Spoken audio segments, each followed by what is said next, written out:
اور وہ یہ ہے، اس میں ایک کام تو یہ ہے جو اس وقت ہو رہا ہے جس میں ہم سارے ہیں، یقیناً اس شارٹ ٹرم پلاننگ کا حصہ ہے کہ جتنے لوگ آئے ہوئے ہیں ان کے سامنے ملک کے مسائل رکھے جائیں، ان کے سامنے اس کا حل رکھا جائے، ان کو بتایا جائے، ان کو تربیت کی جائے، وہ جا کر اور لوگوں سے ملیں گے، اس طرح یہ پیغام ماسز کے اندر جائے گا.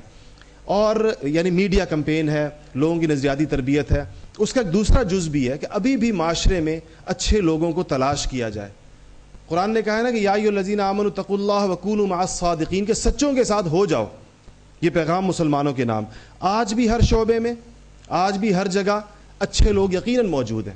ان اچھے لوگوں کو تلاش کر کے اپنا وزن ان کے پلڑے میں ڈالا جائے، ان لوگوں کی حمایت کی جائے، ان لوگوں کے ساتھ ان کے ساتھ ایک اظہار یکجہتی کیا جائے. اگر وہ تنہائی محسوس کر رہے ہیں ان کی تنہائی کو ختم کیا جائے. کیا وجہ ہے کہ آج ایک ایماندار افسر ایمانداری کے ساتھ اپنی ڈیوٹی انجام نہیں دے سکتا؟ اس کو جتنی مشکلات پیش آتی، اس کا مطلب یہ ہے کہ اس ایماندار آدمی کا ساتھ دینے والے کوئی نہیں. اگر نظام اس کا ساتھ نہیں دے رہا، اگر غلط لوگ اس کا ساتھ نہیں دے رہے، تو کم سے کم اچھے لوگ تو اس کا ساتھ دیں.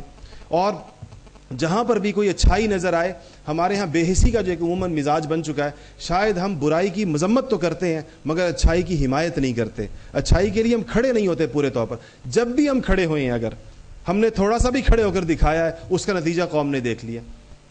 ہم نے کہیں پر بھی، آپ نے عدلیہ کی تحریک کو دیکھا اس دور کے اندر، اس میں لوگوں نے اپنا کسی حد تک اس کا ساتھ دیا، جس حد تک بھی ساتھ دیا اس کے نتائج فوری طور پر ان کے سامنے آئے کہ کسی درجے کے اندر ایک آزاد عدلیہ وجود میں آئی ہے، اور اس کے بہت سے فیصلوں سے بہرحال قوم کو، ملک و ملت کو اس کا فائدہ ہو رہا ہے. تو یہ لوگوں نے اس کا تجربہ کیا ہے، اور ہمارے ہاں بھی ہوا ہے کہ اگر ہم نے اچھوں کا ساتھ دینے کی عادت ڈالی تو اس کے نتیجے میں اچھوں کی حوصلہ افزائی بھی ہوتی ہے، اور وہ زیادہ بہتر طریقے کے ساتھ، فعال طریقے کے ساتھ کام کرتے ہیں. یہ ہو نہیں سکتا کہ ایک معاشرے میں اچھوں کا بالکل خاتمہ ہو جائے. جب دنیا سے سارے اچھے ختم ہو جائیں گے تو دنیا کا نظام لپیٹ دیا جائے گا، پھر قیامت قائم ہو جائے گی. یہ جو قیامت ابھی تک نہیں آئی ہے اور سورہ اسرافیل نہیں پھونکا گیا، اس کا مطلب ہے کہ سچے موجود ہیں. انہی سچوں کے دم سے کائنات قائم ہے. ان کو تلاش کیا جائے، ان کا ساتھ دیا جائے، ان کا حوصلہ بڑھایا جائے، ان کی حمایت کی جائے. تیسری اور اہم بات جو پھر میں عرض کروں گا کہ جنرل حمید گل صاحب کا موضوع ہے، آج کے ہمارے مسائل کا جب ذکر آئے گا تو یقیناً ہماری خارجہ پالیسی کا ذکر آئے گا.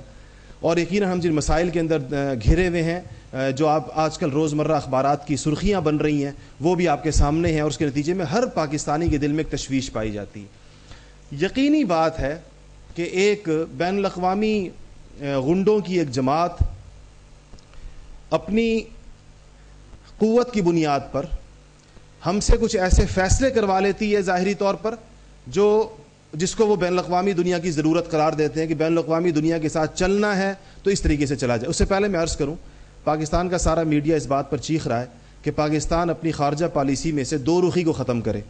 پوری دنیا بھی یہ کہہ رہی ہے کہ پاکستان کی دوغلی پالیسی ہے. پاکستان جو ہے وہ عالمی طور پر بین الاقوامی دنیا کے ساتھ ہے اور اندرون خانہ کسی اور کے ساتھ.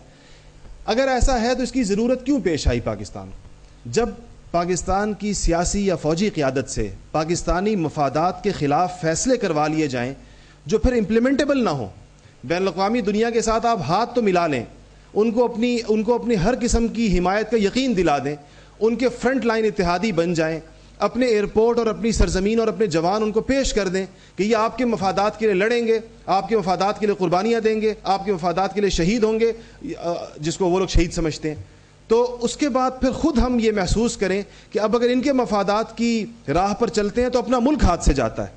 اگر ان کے مفادات کی راہ پر چلتے ہیں تو یہ جو کچھ اپنے ہاتھ میں رہ گیا یہ پھسلتا ہوا نظر آتا ہے. وہ ہمیں مجبور کرتا ہے کہ اب اپنے مفادات کی فکر بھی کریں. ہمیں کچھ اپنے مفادات کو بھی محفوظ کرنا ہوگا، ہمیں اس ملک کو بھی بچانا ہوگا. اگر یہ ملک نہیں رہے گا تو سارا قصہ ختم ہو جائے گا. تو یقیناً اس کے نتیجے میں ایک ایسی پالیسی وجود میں آئے گی جو بڑی شفاف نہیں ہوگی. شاید ہم اس راہوں پر، اب ایک اور پیچیدگی جو یہاں پر پیدا ہوئی ہے کہ شاید ہم ان راہوں پر اتنا آگے چلے گئے ہیں جہاں سے صرف اس سارے معاملے کو سوئچ آف نہیں کیا جا سکتا کہ بٹن دبا دیں، مسئلہ سارا سوئچ آف کر دیں، نئی پالیسی شروع ہو جائے. ایسا نہیں ہوگا. چلتے چلتے سفر بہت طویل طے ہو گیا ہے، اور اس طویل سفر سے یکلخت واپسی آنے واحد میں شاید مشکل ہو. یہی شاید سب سے بڑی مشکل اس وقت پالیسی سازوں کو بھی درپیش ہوگی. اس میں پھر ہمارے ہاں جو دوسری جس چیز کی کمی ہے وہ یہ کہ ہمارے ہاں مشاورت کا نظام نہیں ہے. ہم لوگوں نے وَأَمْرُهُمْ شُورَىٰ بَيْنَهُمْ کو سمجھا نہیں ہے. اگر آج کے پالیسی ساز ان لوگوں سے مشورہ لیں جو لوگ شاید ان منصبوں سے تو جدا ہو چکے ہیں مگر اس کا بڑا وسیع تجربہ رکھتے ہیں. یہ کیا بات ہے کہ ہم کہتے ہیں کہ ہمارے پڑوس میں چونکہ ایک بڑی طاقت آ گئی ہے، اس نے ہمارے حالات ایسے کر دیے کہ ہمارا پورا معاشرہ باہم گتھم گتھا ہو گیا.